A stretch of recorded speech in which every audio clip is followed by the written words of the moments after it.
In today's tutorial, I'm going to show you how to set up one of my favorite systems within RetroArch, the N64, and we're going to be doing that with the Parallel core. Now, Parallel has come a long way since I last covered it a year ago, so let's go ahead and dig in. The first thing you're going to need is RetroArch. If you don't already have it, head on over to retroarch.com, click on the Download tab, scroll to the near bottom here, and click on Nightly Builds. Now, this is a tutorial for Windows. I'm not sure what platforms Parallel is even available on, so if you don't have it, you don't have it. This is a tutorial for Windows. x86, 64, scroll all the way down to the bottom, and download retroarch.7-zip. Now, if for whatever reason you download this, extract it doesn't run, download this redistributable.7-zip, extract that, run that, you should be good to go. Now that RetroArch is downloaded, go ahead and get it extracted, and make sure you have this in the folder you want to keep it in, because the first time you run RetroArch, it does default all of its directories into itself, and if you move it later, it won't be able to find your save files, BIOS files, anything like that, so just put it where you want it the first time. Quick example for you all, if I open up RetroArch, all the default directories are set. Now, if I want to get rid of those defaults, I could just delete the retroarch.config, and then we can start over if you happen to move it. So just put it where you want it the first time, save yourself the hassle. Anyway, open up RetroArch. Press F on your keyboard to go into full screen mode. From here, go to Online Updater, Core Updater, and press right on your keyboard to scroll down to the Nintendo section quickly. And we are going to be looking for Nintendo, N64, Parallel. There we go. Download it, and once you're done, you can press backspace on your keyboard twice. Now, there's going to be two sections for this tutorial. There's going to be just a general use section, which we will cover first, and then there's going to be the accuracy section, which I will cover at the end. So by default, Parallel will run most N64 games, and it will run them pretty dang well. So here's GoldenEye for N64 running within Parallel, and yeah, it looks like N64 emulation. Nice. Yeah, runs well, plays well, can't complain. And again, most of your games will just run right off the bat. You might have some graphical glitches, but again, that's most N64 emulators by default. You won't get the most accurate of picture without tuning some settings. But as far as general use setup is concerned, that's pretty much all you need. You just download the core, you can start running games. So let's go ahead and go over how to get the most out of your general use experience with some of the advanced core options. If you press F1 on your keyboard, or if you have a controller plugged in that has a guide button, you can press that as well. It'll bring you to your RetroArch quick menu here. Now, if you go down to this options button, here is a lot of stuff you can change. For general use purposes, the first things you're going to want to really mess with, of course, are player packs. If you need a game that has a memory pack or a rumble pack, you can set that here. You can disable the expansion pack depending on how you want the game to play. Some games have higher FPS with the expansion pack off. Some need it on for things to actually be usable, like San Francisco Rush 2049. And then the thing I think most people are going to be interested in when it comes to N64 emulation is, of course, the internal resolution. You could scale this all the way up to 4K, higher if you want to. Of course, it will be a little bit more demanding the higher you get. But my goodness, if it doesn't look pretty. Look at that. Like, 4K GoldenEye 007, that's just fantastic. Now, resolution switching does require a restart, so make sure after you set it, you close the content, turn it back on like I did. I had a save state set up so we could just be right back in the same spot we were before. Next up is texture filtering, so this is set to automatic by default. You can change this to the original N64 3-point here. You could change it to bilinear, or you could change it to nearest. Now, nearest will end up with these weird PS1 looking type textures. So N64 3-point does the proper blending. I personally prefer N64 3-point. But that's pretty much going to cover it as far as general usage is really concerned. Now, unfortunately for N64 emulation, there isn't just a one setting fits all type of approach when it comes to the general use section. If you don't want to mess around with a bunch of settings, there are unfortunately going to be a ton of games that will just not work properly. Our first example here is going to be Resident Evil 2. As you can see, videos don't show up right, and then once you get into gameplay, you stand on top of the environments.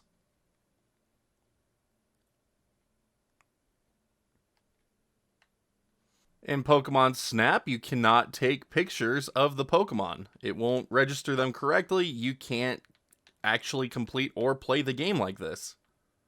And even though you're able to take the pictures, you can't select them to mark for Professor Oak, so again, game is completely unplayable. Even Pokemon Puzzle League is completely unplayable on default settings because there's just you can't see a thing. Look at that, you can't win like that. And then of course there are the Factor 5 games that will just refuse to boot outright and crash RetroArch. So to fix these issues, we're going to have to be more accurate with our N64 emulation. So I'm going to go ahead and boot back up into GoldenEye. I'm going to go into our quick menu and change some settings real quick. So the first thing we're going to do, we're going to change the graphics plugin from Auto over to Angry Lion. And we're going to change our audio plugin from Auto to Parallel. Now that I have those set, I'm going to go ahead and close the game. And we're just going to turn it back on real quick. Now the thing to note about Angry Lion and Parallel and like these settings, you can no longer change your internal resolution. You are stuck at 640 by 480 resolution. And these are accuracy-based plugins, so you're going to need a pretty beefy computer to make this work as you would expect. But it is going to give a more accurate representation of what N64 games looked like. So in GoldenEye here, you can see that it's obviously very low res, but look, there's no more weird like borders around the screen. There's no more tears in the seams of polygons by default. So again, very, very, very accurate. And now when I go back to run some of these problematic games that we were playing before, they are no longer going to have issues. So example for Resident Evil 2, the intro videos now play. And when you play Resident Evil 2, you're not standing on top of the geometry anymore.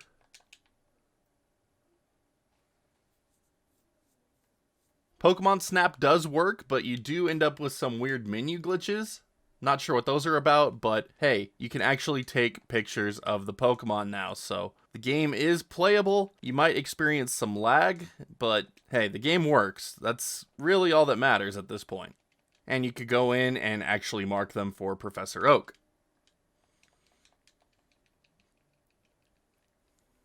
And even Star Wars Rogue Squadron will now boot and be pretty much completely playable with only a few minor graphical glitches as long as you have a CPU powerful enough to run it. So honestly, this is my favorite way of playing Rogue Squadron a lot of the time. It's a very smooth experience now, and it's on PC so I can use a better controller, but I don't have to deal with that stupid camera bug. Of course, it is a little bit lower resolution, but I'm willing to work with that for the increased difficulty and the no camera bug personally, so yeah. Now let's go over some of the additional settings you might want to mess with when it comes to using Angry Lion within Parallel for the more accurate experience. Again, you can't really do anything with the internal resolution anymore.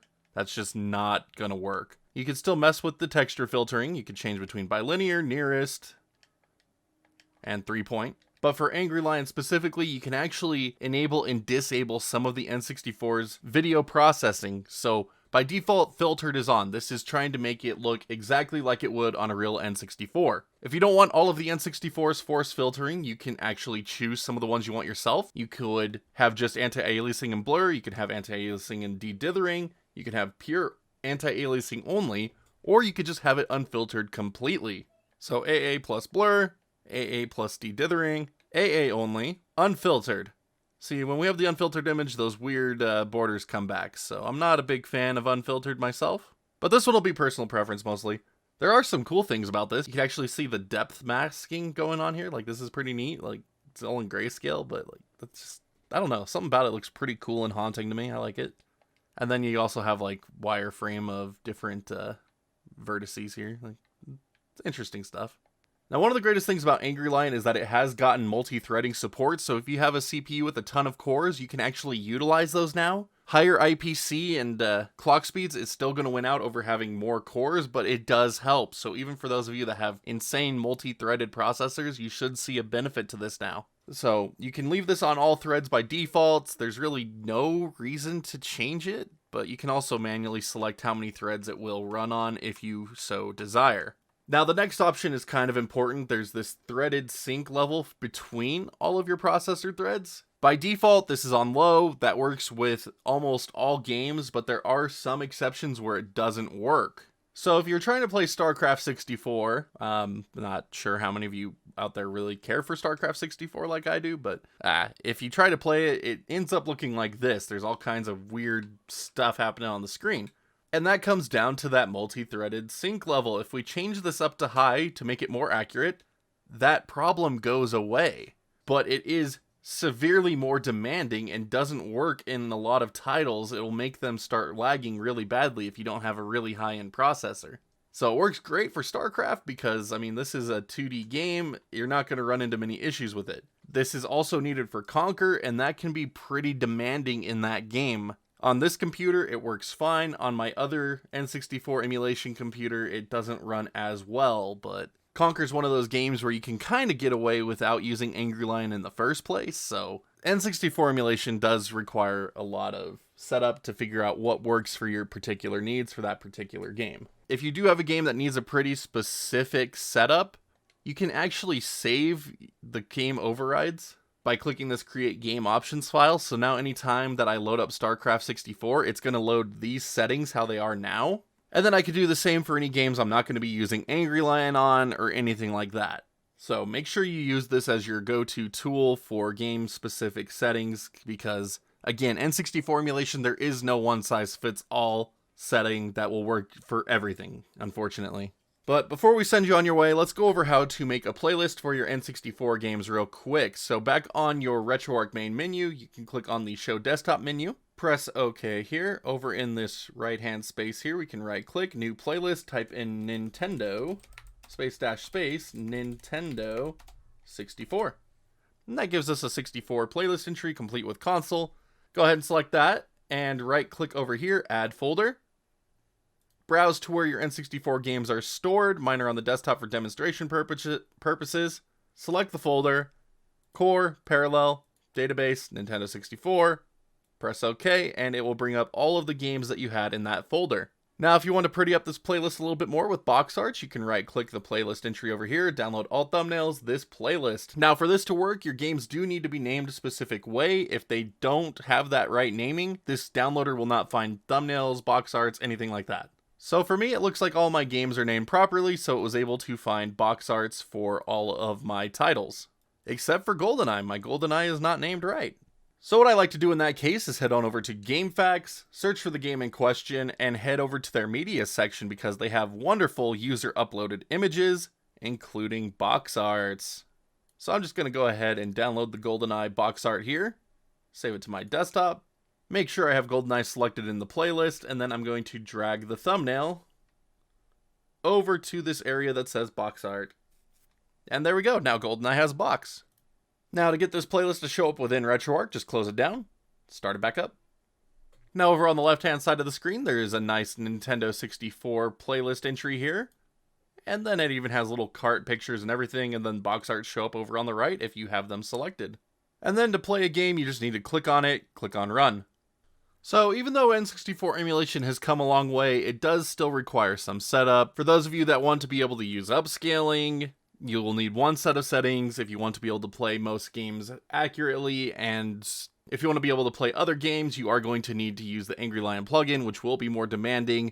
So it's just still pretty up in the air as far as N64 emulation is concerned. I am really happy that it has come as far as it has. So as always, thank you so much for watching today's tutorial. I can't express enough gratitude for all the times you guys watch these. If you have any questions, be sure to ask them in the comment section below. I will do my best to try to help you out. But thank you so much again. Now, if you haven't already, make sure you hit that sub button, that like-dislike button, just depending on how much you like today's tutorial. And if you'd like to further help support the channel, you can always check out that join button here on YouTube, or click on my Patreon link in the bottom right-hand corner of the screen. I can't express enough how much it really helps keep this going, so thank you so much for your consideration. And for all of you who have already done so, thank you so very much again for your insane generosity. It makes such a huge difference. But that's going to do it for today, so until next time, stay awesome, and we will see you all back next video.